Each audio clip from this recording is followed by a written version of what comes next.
وبنبتدي المسلسل الجديد بمحمد مدير الأمن، وهو في نهار رمضان هو وأسرته، وبيشتري جزمة لماهر ابنه للعيد. بيلفت نظره إن في ولد بائع بيبص عليه وإن الولد حابب الجزمة. محمد بيبلغ ماهر إن هو ممكن يديها له وإن هو محتاج لها أكتر منه وإن أنت ممكن تجيب بدلها، بس هو مش هيعرف. وكمان الولد بيشتغل من صغره علشان خاطر يصرف على اخواته لأن باباه ومامته متوفيين. وماهر بيتأثر بكلام باباه وبينادي على الولد وبيديله هو الجزمة بإيديه. بيخرجوا من المحل وهم مبسوطين وبيفكروا هيفطروا فين، بس في نفس الوقت بيجي ولد بيضرب محمد من ظهره بالرصاص وبيتصدم ماهر ومامته. في نفس الوقت ماهر بيشوف الولد اللي ضرب باباه وبيكونوا كلهم مصدومين من اللي حصل، وبيتعمل لمحمد جنازة كبيرة عسكرية. ونروح لخورشيد وهو واقف ومتوتر وبيجيله شخص وبيقول له ما تخافش، الموضوع عدى على خير، الولد الصغير خدوه على سجن الأطفال والموضوع عدى على خير ومفيش أي حاجة ضدنا. ولما استجوبوا الولد قال إن هو كان بيلعب بالمسدس وضرب مدير الأمن غصب عنه وما كانش قصده. وبيطمن خورشيد وبيظهر إن خورشيد دوت هو تاجر مخدرات، وإن محمد مدير الأمن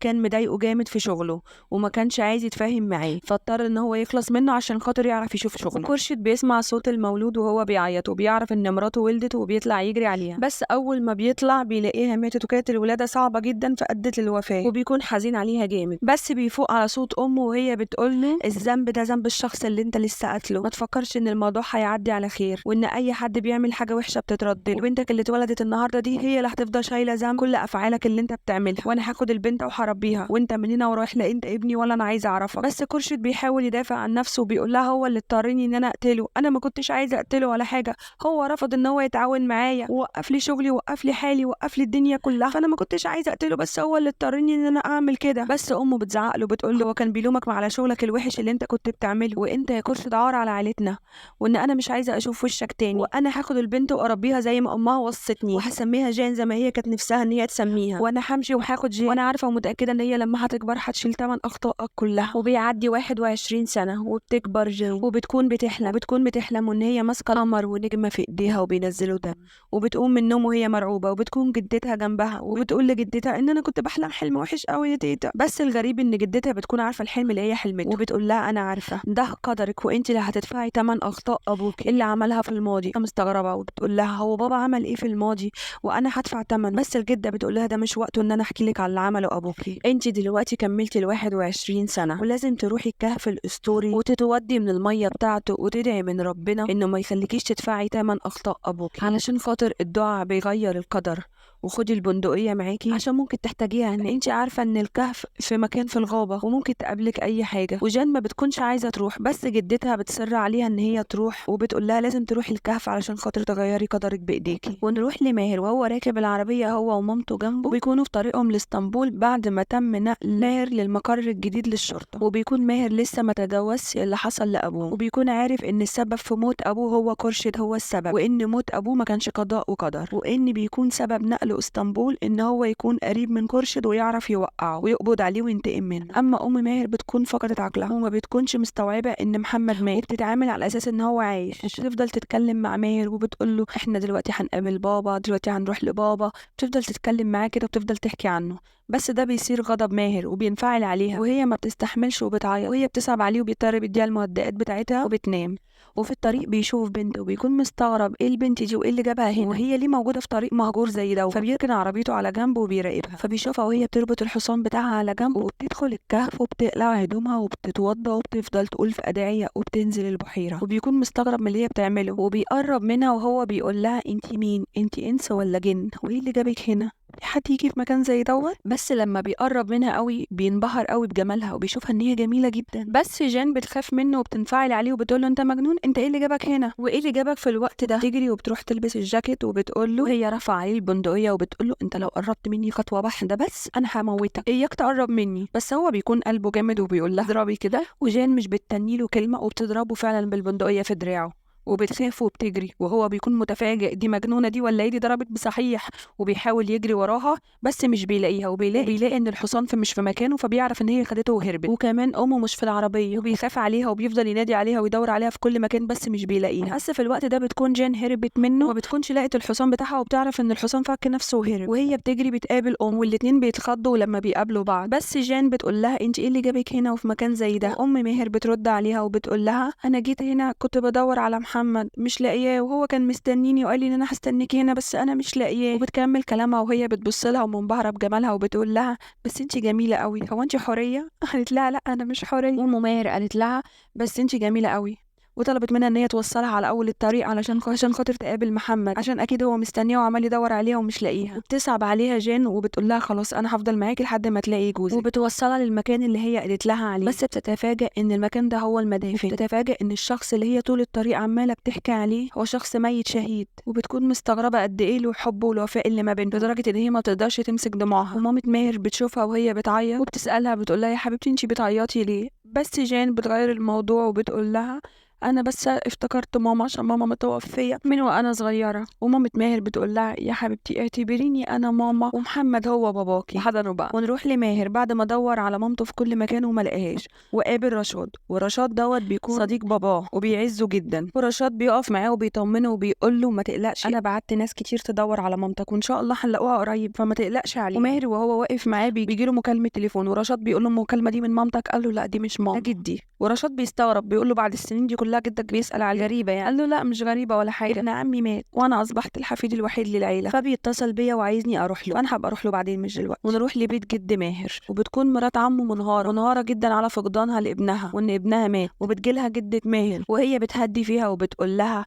صحيح انت ابنك مات بس قبل ما يموت سابلك هدية. فبتكون مستغربة من كلامها وبتقول لها هدية ايه؟ قالت لها سيليا حامل، سيليا خطيبته حامل. وبتفرح بس بتكون خايفة وبتقول للجدة كده لو حد عارف ان هي حامل ممكن يخلصوا منها في اي وقت. والجده بتقول لها ما تقلقيش انا عامله حسابي كويس هعمل ايه. وبتكون مستغربه من كلامها ومكونش فاهمه هي تقصد ايه، بس بتكمل كلامها الجده وبتقول لها ماهر حفيدي انا هجوزه لسيليا وكون كده حافظت على ابننا وسيليا ما يجرى لهاش حاجه. بترد عليها بتقول لها يعني ممكن ماهر يوافق؟ قالت لها مالكيش دعوه دي بتاعتي انا. ونروح لجان وهي واقفه وقلقانه لا يكون حد قلقان عليها في البيت. ومامة ماهر بتقول لها ما تقلقيش انا معايا تليفون ممكن تتصلي بيهم. وبتستغرب جان يعني تقول لها انت كل ده انت معاكي تليفون وما قلتليش؟ قالت لها سكتت وضحكت. قالت لها اصل هو فاصل. قالت لها طب خلاص هاتيه على الاقل اطمن ابنك واعرفه مكانك فين. خدت منها التليفون واتصلت بماهر وقالت له على مكان مامته ومشيت. وبيفرح ماهر وبيجري على مامته بسرعه وبيروح لها وكل دوت وماهر ما يعرفش ان هي البنت اللي قابلها في الكهف. اول ما بيشوف امه بيجري عليها وبيحضنها وبيقول لها ان هو قد ايه كان قلقان عليها وقعد يدور عليها في كل مكان وما كانش لاقيها خالص. بس امه بتقول له ما تقلقش انا كان معايا بنت جميله شبه الحوريات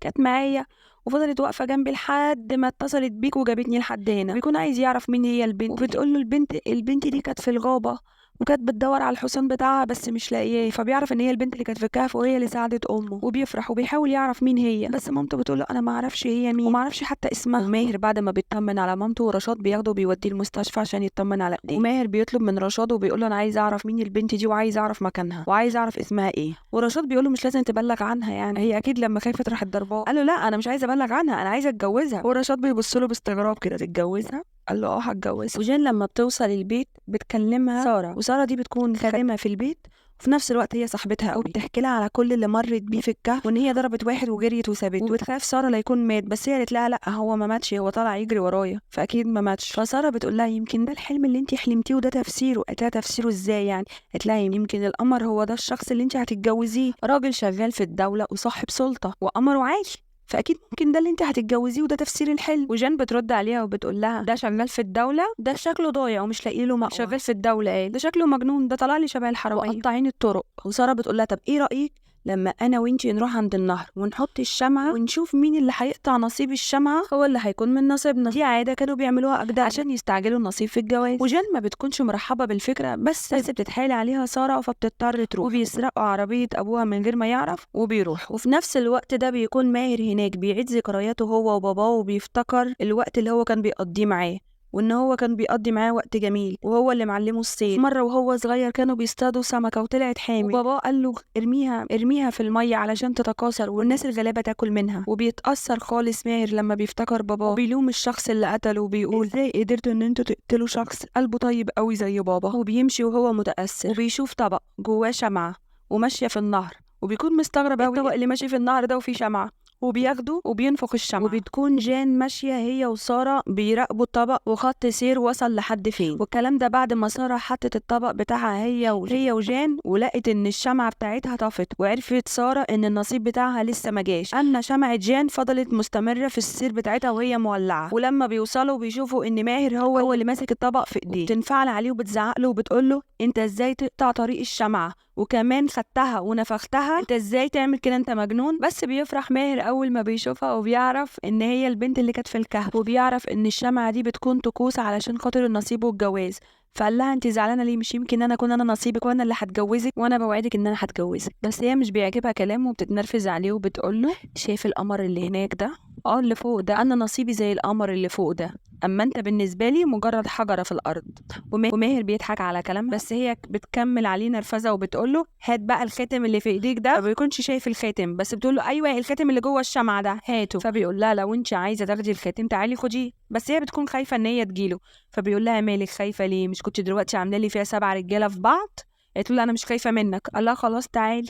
وبتقرب منه بس هو بيشد ايديها جامد وبيقربها ليه وكده يعني. بس هي بتتجن عليه وبتتنرفز وتقول له انت ازاي تقربني منك بالشكل ده، وراحت ضرباه بالقلم. انت مجنون، انت ما تعرفش انا بنت مين؟ وماهر بيقول لها اكيد انت بنت نمرود عشان يخلف بنت بالعصبيه والنرفزه دي كلها. وجان بتكون متعصبه منه جامد وبتقول له بقول لك ايه، هات بقى الخاتم دوت عشان خاطر عايزه امشي، يلا هاته. بس هو بيقول لها مش هديك الخاتم، لو انت عايزه الخاتم قولي لي اسمك ايه. قالت له مش هقول لك. الله خلاص وانا مش هديك الخاتم، لما تقولي لي على اسمك هبقى اديك الخاتم. وبيسيبها وبيمشي، وهو بيوعدها ان انا اللي من نصيبك وانا اللي هتجوزك. بالعربيه بتاعته وبيسمع اغاني وهو فرحان ومحاسس ان هو منتصر عليها، وفي نفس الوقت هو معجب بيها وبيحبها. حلاوه البدايات وجمالها ده انت لسه هتشوف ايام سودة. وهي كمان بتركب العربيه هي وساره ومستغرباه من جرأته وشجاعته، وبيبان هي كمان انها ابتدت تعجب بيه. ولما بتروح البيت بتشوف ان ابوها مستنيها ومتعصب عليها وبيقول لها انت كنتي فين وايه اللي اخرك لحد دلوقتي. فبتحاول انها تبرر له هي كانت فين وبتهديه، بس هو بيكون متعصب عليها خالص وبيقول لها على فكره فرحك الاسبوع الجاي. وهي بترد عليه باستغراب وبتقول له ازاي يعني فرح الاسبوع الجاي؟ انت جاي تفاجئني وكمان ما خدتش رايي. قال لها هو ده قراري، ومين قالك ان انا عايزه اخد رايك؟ هو قرار وانا اخدته،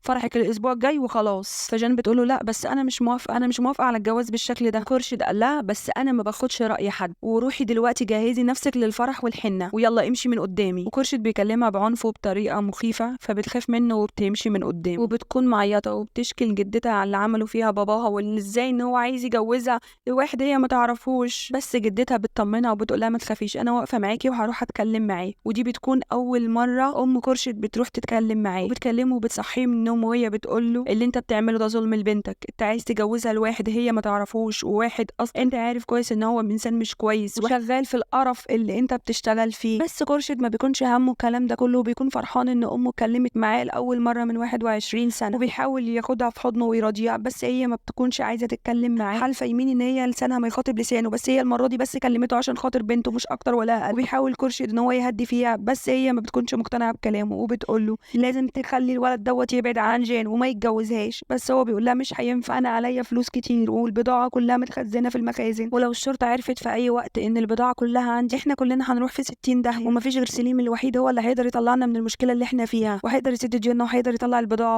وهيحل كل مشاكلنا، وكان شرطه الوحيد ان هو يتجوز جان. فانا مفيش بايديا حل غير اني اجوز جان. وام خورشيد بتشوف ان مفيش فايده وان هو خلاص واخد قراره ومش هتعرف تخليه يغيره. وتاني يوم في المكتب عند خورشيد بيخش عليه سفاجي بيكون الدراع اليمين لخورشيد، وهو بيقنعه ان هو ما يتجوزش بنته الوحيده لسليم، واحنا ممكن نعرف نطلع البضاعه من غير ما ان احنا نجوز جان لسليم، وان احنا ممكن نلاقي حل، بس بلاش تجوز سليم لجان. بس هو بيقول له انت مالكش دعوه، انا عارف مصلحه بنتي فين، وانت دلوقتي جاي تحلها، طب ما حلتهاش ليه من الاول قبل ما كل الطرق تسد في وشنا وما يكونش فيه حل غير ان سليم يتجوز جان. وغير كده انا خلاص اخدت قراري ومفيش رجعه فيه، وان الفرح كمان كام يوم، ويوم الفرح هيتم تهريب البضاعه كلها، وبكده اكون انقذت البضاعه وانقذت نفسي وانقذت كل الديون اللي احنا دخلنا فيه. سفاجي ما بيعرفش يقنعه وما بيعرف ان مفيش فايده وجان هتتجوز سليم، ومعرفش ان هو يخليه يغير رايه. وبيظهر ان سفاجي بيحب جان، عشان كده هو ما كانش عاوز الجوازه انها تتم، وبيقرر ان هو ما يستسلمش. وفي نفس الوقت بتدخل جان وهي متعصبه وبتكلم باباها وبتقول له ازاي اللي اسمه سليم دوت يبعت لي فستان، وباي حق انا طلبت منه حاجه وبيبعت لي ليه اصلا، وانا مش عايزه الفستان ده وخده ورجعه له. بس ابوها بيكلمها وهو متعصب عليها وبيقول لها هو استأذني قبل ما يبعته، وغير كده هو خطيبك، وكمان كام يوم هيتكتب كتابك وهيكون جوزك، وهو بعتلك الفستان علشان خاطر انتوا هتروحوا تتعشوا مع بعض، فالبسي الفستان وروحي واسمعي الكلام. وياكي اعرف انك زعلتيه او حتى قلتي له كلمه تضايقه، وتكون جان مستغربه من اسلوب باباها وازاي بيعملها بالطريقه دي وازاي بيجبرها على جوازها هي مش عايزاه اصلا، وبتقرر ان هي تروح على العشاء وتتفاهم معاه، يمكن لما تتكلم معاه يكون اسلوبه متحضر ويجيب الرفض من عنده هو. وفي مشهد تاني ماهر بيروح المكتب الشغل بتاعه وبيتكلم هو ورشاد، وبيكون ماهر مستغرب هو ليه احنا لحد دلوقتي مش لاقيين دليل ضد خورشيد، وازاي ان كل الادله بتكون في صالحه وان احنا مش عارفين نقبض عليه ولا حتى نمسك اي دليل. ورشاد بيقول له احنا عملنا كذا مداهمه عليه وفي كل مره بيهرب منها ومش لاقيين اي دليل ضده، وبيعرفه على أرهان، وأرهان ده بيكون هو اللي ماسك القضيه. وبيكمل كلامه أرهان وبيقول له احنا فعلا عملنا كذا مداهمه وفي كل مداهمه ما بنلاقيش اي حاجه، وكل البلاغات اللي بتتقدم لنا بتكون كلها بلاغات مش مظبوطه. وماهر بيقول له يعني انت عايز تقنعني ان كل الثروه اللي عند خورشيد دي كلها من تجاره السجاد؟ ازاي يعني؟ مش معقول تجاره السجاد بتكسب كل ده. رهان بيقول له انا عملت كل التحريات عنه في الفتره الاخيره ومفيش اي جديد. وماهر بيقول له طب خلاص هات كل التحريات والورق اللي تخص خورشيد وهاتهولي. ورهان بيقول له طيب تمام، ايه رايك النهارده نتعشى مع بعض اوريك كل الورق وبالمره نتعرف على بعض اكتر، احنا زمان في الشغل وممكن نكون اصدقاء. وماهر بيقول له خلاص انا مش شايف ان في مانع وممكن نتقابل النهارده وبالمره تجيب لي كل الورق اللي يخص خورشيد. بس أرهان بيبان عليه ان هو مش سالك ووراه حاجه. وبالليل في المطعم بيظهر سليم وهو مستني جين، وبيبان على شكل سليم ان شخصيته صليت ومتعجرف وشكله مش مريح ولا تستريح له حتى. وفي نفس الوقت بيوصل أرهان وبيكون محدد ميعاد مع ماهر في نفس المطعم اللي فيه سليم، وبيجيله تليفون وبيروح الحمام عشان محدش يسمعه وهو بيتكلم، وبيتأكد من الأول ان ما يكونش في حد في الحمام وبيرد. بس المفاجأة بيكون سفاجي الدراع اليمين لخورشيد. سفاجي بيكلمه وبيقول له حاول ان انت تطلع البضاعة بتاعتنا من المخازن علشان كده ممكن يحصل لنا ضرر كبير لو البضاعة دي ما طلعتش من المخازن دلوقتي، لان البضاعة لو ما طلعتش من المخازن جان هتضطر تتجوز سليم وتضيع مني خالص. وأرهان بيقول له ايه علاقة الجواز بجان بالبضاعة؟ وسفاجي بيقول له علشان خاطر خورشيد محدد ان يوم تهريب البضاعة هو نفس اليوم اللي هتتجوز فيه جان، وبكده محدش هيخطر على باله ان ممكن يوم التهريب هو نفس اليوم اللي هتتجوز فيه وجان المسكينه هي اللي هتدفع الثمن. وأرهان بيقول له فهم، بس كده برضو انا ايه علاقتي؟ انا اخري اجيب لكم معلومه اوصل لكم اخباريه قبل ما يجوا يقبضوا عليكم، بس مش هيوصل بيا الامر ان انا اشتغل مهرب عشان خاطرك يعني. وبيقفل معاه السكه وهو بيقول عايزني اشتغل مهرب عشان خاطر حضرته ويعيش دور روميو. انا مالي انا ومال الكلام ده كله. وكل الحوار اللي كان في المكالمه دوت بيكون سامعه ماهر، وبيعرف ان أرهان شغال لصالح خورشيد، وبيعرف كمان ان في الفرح هيكون في تهريب للمخدرات، وبيروح له وبيتكلم معاه ما بيحسسهوش باي حاجه. وفي نفس الوقت بيقول له انا فكرت في الكلام كله اللي انت قلته لي الصبح وان احنا مش لاقيين اي دليل ضد خورشيد، بس قعدت افكر في الموضوع مش يمكن يكون خورشيد معين شخص وسطنا بيشتغل لصالحه. وأرهان بيقول له لا مش ممكن، احنا كل الناس اللي شغاله معانا ناس شريفه ومحترمه ومش ممكن حد يشتغل لصالح خورشيد. وماهر بيقول له طب خلاص ايه رايك لما احنا اللي نعين واحد تبعنا ونحطه في وسط رجاله خورشيد؟ وأرهان بيقول له لا طبعا، خورشيد مش من الشخصيات اللي ممكن ان هو يثق في اي حد بسهوله، ولا يمكن يامن ان حد يخش في وسط رجالته كده عادي. وفي نفس الوقت كل الرجاله اللي شغاله معاه هو عارفهم كويس ومدربهم على ايده، فمش ممكن تدخل حد في وسطهم. وفي الوقت ده بتدخل جان وبتكون لابسه الفستان اللي سليم جابهولها وبتكون طالعه جميله جدا فيه، وبينبهر سليم بجمالها وبيقول لها شكله جميل جدا الفستان عليكي وانا مبسوط جدا انك لبستي الفستان اللي انا جايبه لك. بس جان ما بتعرفش ترد عليه وبتكون مستغربه منه. وفي نفس الوقت بيجي الجرسون وبيكون محضر الاكل اللي سليم طلبه، وبتكون مستغربه هو ازاي يعني بيتحكم في الاكل اللي انا هاكله واللبس اللي انا كمان لابساه، هو ازاي بيعمل كده؟ وما بتكونش حابه الطريقه دي، بس بتحاول ان هي تتكلم معاه في الموضوع اللي هي جايه مخصوص علشان خاطره وان هي تنهي الموضوع. وبتقول له انت شكلك شخص متفاهم غير بابا خالص، انت اكيد ما يرضكش ان انت تتجوز واحده غصب عنها وان هي مش عايزاك، وانا بطلب منك ان انت تنهي الموضوع وكانه جاي من عندك انت، وانا هكون مشكوره لك خالص على تفهمك. انا اتكلمت مع بابا وقلت له ان انا مش عايزاك ورافضه الجواز، بس بابا مش مقتنع بكلامي وقال لي ان انت هتتجوزيه غصب عنك، وانت اكيد ما يرضكش حاجه زي كده. بس سليم بيقوم يقف وبياخد كرسي وبيقعد جنبها وبيمسك ايديها جامد وهو بيقول لها انا ما يهمنيش ان انت تكوني موافقه او مش موافقه، انا كل اللي يهمني انا عايزك وشفتك وعايزه اتجوزك، فما يهمنيش اي حاجه تانية، ما يهمنيش اصلا حتى رايي. انا اشترطت على ابوكي علشان خاطر اطلع له البضاعه من المخازن واطلعه من المشاكل اللي هو فيها ان انا اتجوزك وابوكي وافق. فجان بصيت له باستغراب وهي متفاجئه وبتقول له يعني هو انا بضاعه؟ قال لها انتي بالنسبه لي بضاعه. بتكون مرعوبه من طريقته ومن كلامه وبتكون عايزه تهرب من الموقف اللي هي فيه، فبتطلب منه ان هي تدخل الحمام. فبيقول لها لو انتي عايزه تخشي الحمام تقولي له بعد اذنك من فضلك سيدي ممكن ادخل الحمام. وبتترعب منه وبتضطر تقول له لو سمحت من فضلك سيدي ممكن ادخل الحمام. فبيقول لها ممكن تقوليها تاني عشان انا ما سمعتهاش كويس. فعدتها له تاني وهي مرعوبة ومستفزة من طريقته ومن كلامه. فقال لها خلاص ممكن تروحي، وبيبعت وراها واحد. وكل دوت بيكون شايفه ماهر وبيشوفها ان هي قاعدة مرعوبة ومش مرتاحة مع الشخص اللي هي قاعدة معاه، وبيحس ان هي محتاجة مساعدة وبيطلع وراها وهي داخلة الحمام. وجان بتدخل الحمام وهي مرعوبة وبتعيط وبتقول مش معقول بابا هيجوزني شخص مجنون زي ده. لا لا انا هقول لبابا ان انا مش عايزة اتجوز ومش معقول، اكيد لما احكي لبابا عليه بابا هيرفضه، مش معقول بابا هيجوزني شخص مجنون زي سليم ده. وبتخرج من الحمام واول ما بتطلع ماهر بيحط ايده على بقها وبيعرفها ان هو جاي عشان خاطر ينقذها. وبتكون جان مستغربة بس هو بيقول لها انا لما شفتك قاعدة ومش مرتاحة وشكلك متوتر قلت اما اجي انقذك. وبياخدها وبيهرب بعد ما ضرب الشخص اللي كان ماشي وراها. وبيشوفهم سليم وبيشوف ماهر وهو بيهرب جان وبيستنتج ان جان ليها عشيق وبيكون متنرفز جدا. وفي العربيه جان بتتنرفز على ماهر وبتقوله انا مش عارفه ايه اللي خلاني اركب معاك واطوعك، انا كده وقعت في مشكله، انا كده بابا مش هيسيبني والله هيبهدلني. وماهر بيقول لها انت حسك بيعلى كده ليه؟ انا هعمل ايه يعني؟ انا شفتك محتاجه مساعده فقلت اما اجي اساعدك، انا كده غلطان؟ وجان بتقول له هو انا طلبت منك مساعده ولا كلمتك حد؟ وماهر بيقول لها يعني الواحد علشان خاطر يساعد حد لازم يكون بيستغيث علشان خاطر يلحقه، انا شفتك محتاجه مساعده فساعدتك.